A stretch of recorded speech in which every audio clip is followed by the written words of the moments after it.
Well, joining us now is Pat McFadden, the Shadow Economic Secretary to the Treasury, and is with us now.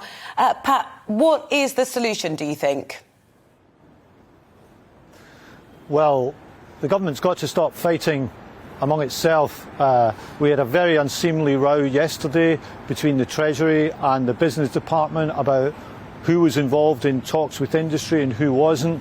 Our message would be, if the Treasury is not involved in talks with industry, it very much should be, because the focus until now has been on consumer prices, quite understandably, but we now have a jobs crisis because of the energy price spike in energy-intensive industries like steel, papermaking, ceramics and so on. These are important industries. They employ thousands of people and they are crying out for help right now. And what you've got from the government is a fight between different government departments, and that's just not good enough in the face of the crisis that industry in the UK is facing. I mean, yes, steelmakers in the UK are facing energy prices about 5 times higher than the average cost of last year. But moving on from arguments, what practical solution then do you think the government should do? Is it bailouts? Is it financial interventions? How should the government then help, let's say, the steel industry? Well, the steel industry met with the Business Secretary on Friday, along with some of those other industries that I mentioned, and they put forward a package to the Business Secretary at a price of just £50 million. Now, in government expenditure terms, that's not a huge amount of money, and if that's the price of keeping a British steel industry in the future, then the Chancellor's got to consider that. The Chancellor's got to be involved in these talks at the moment, because so far, as far as I can see, all the Treasury sees its role as is slapping down the Business Secretary, and industry is looking on with horror at this internecine fight between government departments. Pat, good morning to you. I mean, how serious is this situation? Let's get back to this gas crisis, so-called crisis, and the handling of it. I mean, how would Labour handle this differently to our current government? Well, we'd have the Treasury involved. It's really important that the squabbling between different departments stops. And what we do is try to get to the bottom of what industry needs.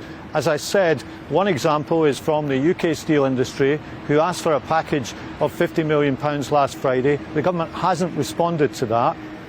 Ultimately, we've got to ask ourselves the question, do we want these industries in the UK at the future? Because during the pandemic, the country spent quite a lot of money supporting consumers, supporting employees and supporting industry, and that was necessary. And it would be tragic if, as we're coming out of the pandemic, the government just stood back and let key industries go to the wall. So we've got to get government round the table and to get a grip, because at the moment all the government's communicating is chaos and inaction.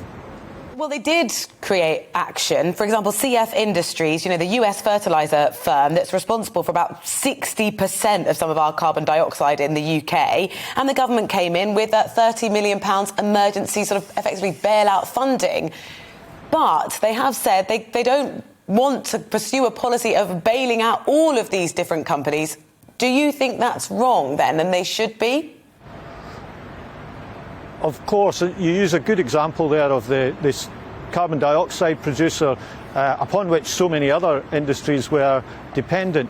Value for money's always got to be at the heart of this. We would never argue for an open chequebook for anybody who came knocking on the government's door. So you've got to really get to the bottom of what's necessary here if you want to keep these industries going. The example that you choose of CF Industries shows that when the chips are down and the government realises the consequence of just letting the production die, then they can step in. So I'm not arguing for a limitless spending on this, but I am arguing for a view that says these industries are important to us and we're not going to just stand back and let them go to the wall.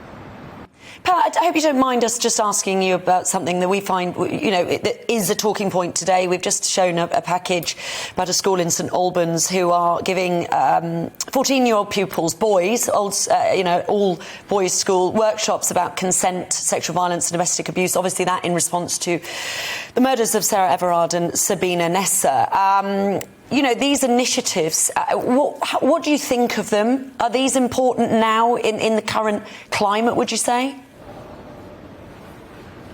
Well, I haven't seen your package, but obviously the the terrible murder of Sarah Everard and Sabina Nessa has certainly brought to everyone's mind the issue of violence against women, the issue of safety on the streets. So in general terms, yes, I think it's good to teach young people about respect, about boundaries as they grow up. I think that's a good thing. Yeah, I mean, obviously we're talking about it's sort of two different things. We were also talking about trust in the police, but it is also this sort of respect for women thing that we you know, a lot of people are discussing now. But you would say, yes, that's a good idea. You'd like to see that in more schools, would you? Well, as young people grow up, I think it's really important. It's already done in schools. I don't think this is any great departure. I've got school children of my own, and they're taught about relationships. They're taught about these things, and I think that's a good thing. You know, young people need to learn this as they're growing up, and all of us, surely after the terrible recent murders, want to make sure that as a society we're respecting women, that there's greater safety on the streets, and that people know the boundaries of what they can do and what they can't do.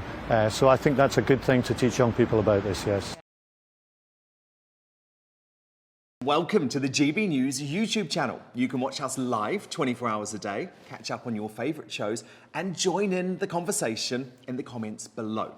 Don't forget to subscribe and you'll never miss any of our exclusive content.